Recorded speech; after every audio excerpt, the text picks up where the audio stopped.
This episode was brought to you by Slate Black Industries. For M-LOK grips and accessories, visit slateBlackIndustries.com.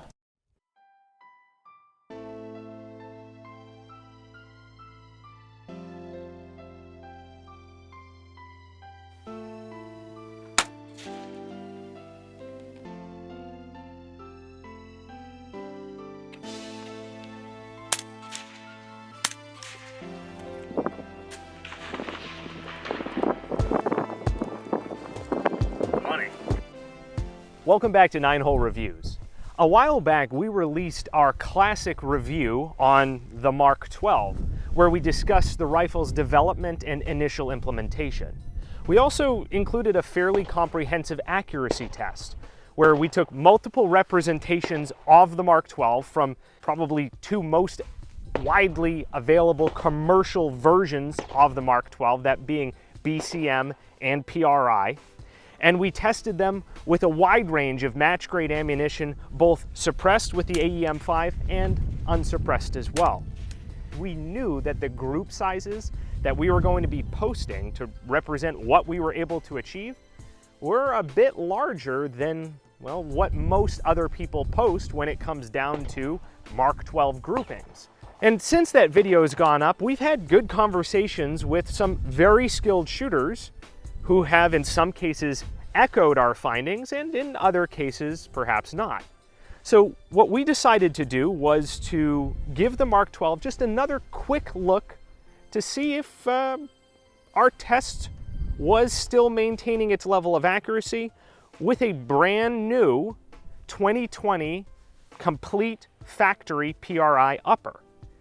Now, the thought process here is we're all pretty aware of what Henry's shooting skill is, and it's definitely my opinion that the shooting fundamentals that Henry has weren't the limiting factor in being able to print up the groups that we represented the last time that we did this test. And so it got us thinking perhaps the representations that we were shooting before, which were heavily shot guns, well, maybe they were loosening up with age and we needed to give it another go with, again, brand new upper. So Henry, take it away. You ready? Let's go. Bonkers about.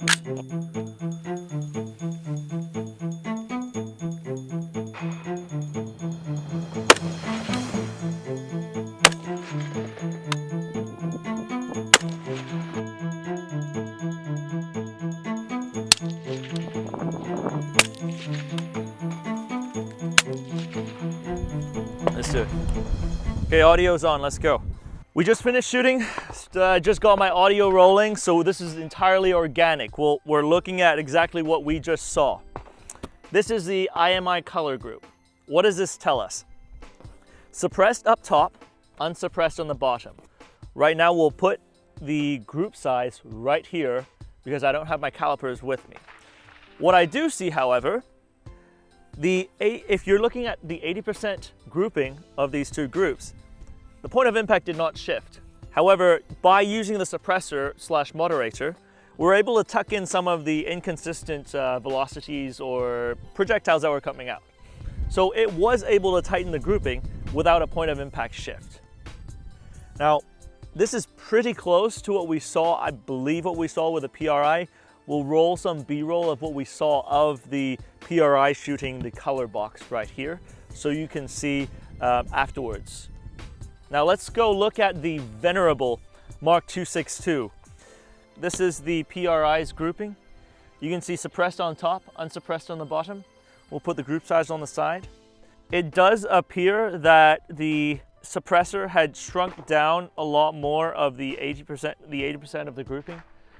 It does look like there is a slight point of impact shift with the Mk262, and it does appear that this particular PRI favors the Mk262, which, by the way, we shot 18 rounds of the 26 rounds of Mk262 that I had in inventory. I don't expect to have any more of that stuff, so congratulations. And what does this tell us? Last time, the Mk262, I don't think was the tightest grouping ammunition. In fact, it was not. It was quite disappointing last time. But this time it outperformed the IMI in this particular rifle, this newly built PRI upper. I could say that for this particular upper, it appears to prefer the Mk12, an unobtainium ammunition for us in the civilian world. But does that mean that Mk12 is the de facto tightest grouping ammunition? Last time it did not appear so. Online, I continually see people post 3-5 shot groupings, and those seem to be the representation of the Mk12. When I first got my Mk12, I thought that there was something wrong with my Mk12 until I shot a lot more than just my Mk12, a couple different variants, Mod1, Mod0s as well. I think a lot of times, sometimes we get a little bit of a variation from inconsistent data collection online, and that may skew our ideas on how well these systems perform. I think the Mk12 favors a suppressor and shoots a Mk12 well, or whatever ammunition that you can test with it. I would recommend for you to go test your own ammunition and draw your own conclusions from it. However, what we've done in the last test and this test, I do think is a good indication on the accuracy potential of the Mk12 Mod0 system. Does that mean that the Mk12 is a good target rifle? It would appear that there are other target rifles on the market that shoot tighter groupings. However, the Mk12 does have one of the most efficient suppressors on the market. It does have an ability of engaging targets up into 800 and beyond. These are things that we cannot deny from the Mk12. It depends on the environment that you're using. Are you using it for hunting? Are you using it for deployment? You may not need a target rifle. You may want a more efficient sound suppressor. You may want a more compact package because you're infill and exfilling into locations. Understand that accuracy is only one part of the equation. There's a lot more to the system than just the accuracy. However, it is a very, very capable system. As we have shown, when we were using the actual suppressor that it was designed for and the ammunition that it was designed for in that particular upper.